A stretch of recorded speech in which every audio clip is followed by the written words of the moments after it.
The BC government has issued an order that requires all public schools to provide free menstrual products for students. The initiative aims to give students better access to products, a step the province's education minister calls common sense and long overdue. Our Rebekah Ballard has been following the story. She joins me from our Vancouver newsroom. So Megan, schools have just a few months to meet this new requirement. Tell us about it. Yeah, that's right. They have until the end of 2019 to provide free menstrual products in the bathrooms of all BC schools. It will make BC the first province to do this, and the move is being applauded by school districts as well as politicians and students, of course. The fact that they have to be available in bathrooms is a pretty big stipulation here, because officials say that as it stands right now, schools that perhaps do have these free menstrual products available already very often only have them available from the administration office, and so that requires an awkward conversation for teenagers to have to go into the office and ask an adult for these products. The government is hoping that this move will make students feel more comfortable at school while they're having their periods. Officials say that 1 in 7 Canadian students have missed classes because they either didn't have access to or couldn't afford menstrual products. This order came with a $300,000 check to get school districts up and running, and the province's parliamentary secretary on gender equality says the move just makes sense. Period poverty can have devastating effects on a woman's ability to engage in the community, in the classroom, at a school sports event, going for a shift at work, and in all kinds of activities. And there's still stigma that surrounds menstruation. And we, government, school districts, community organisations need to work together to end that stigma. And so what are we hearing from students?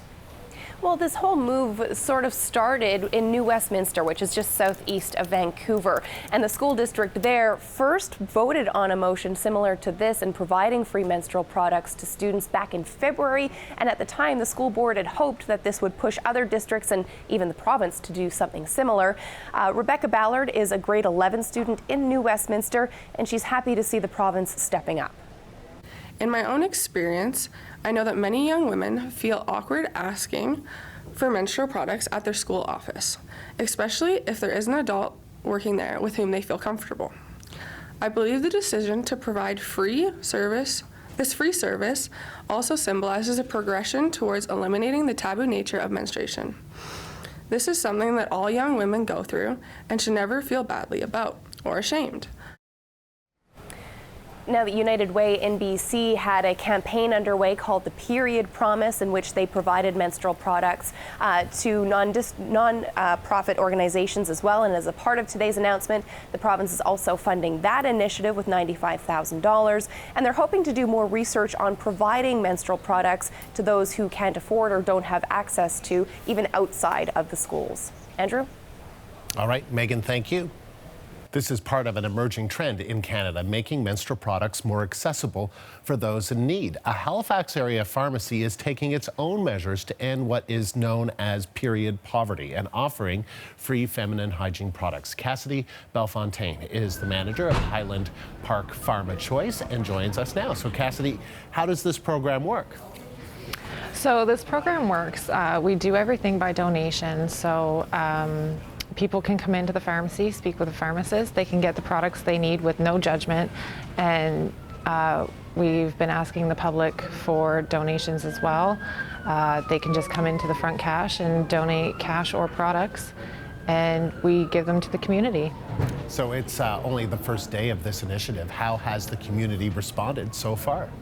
It's been incredible. We've got so much in donations. It was a lot bigger than we expected it to be, for sure. We've had a lot of people actually use our service, so it's really good to see. And what inspired you to launch this initiative?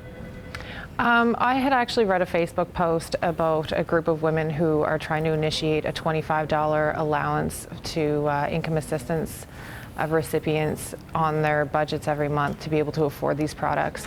And I was reading the comments on that Facebook post, and I saw a huge need for it. So, the staff and myself went to our boss, and it just got kick-started from there. And why do you think it's taken so long, though, for people to take notice and address the existence of period poverty? I just think it's a conversation that people have been too afraid to have, and I don't think we're afraid to talk about it anymore. So I think that's how it got so big. Why do you think people aren't afraid to talk about it anymore? I'm not sure. I guess we're just stronger now. There's more people willing to speak out. What do you think, what more do you think needs to be done to deal with this? I think the conversation needed to be started, and I definitely think it has been. And you know, I'm hoping that the government realizes that this is a huge need for people, and I hope from here it can become bigger so that it is free across the board for everybody, not just low income. Cassidy, nice of you to take the time today. Thank you. Thank you so much. And that was Cassidy Bellefontaine. She is the store manager of Highfield Park Pharma Choice in Halifax.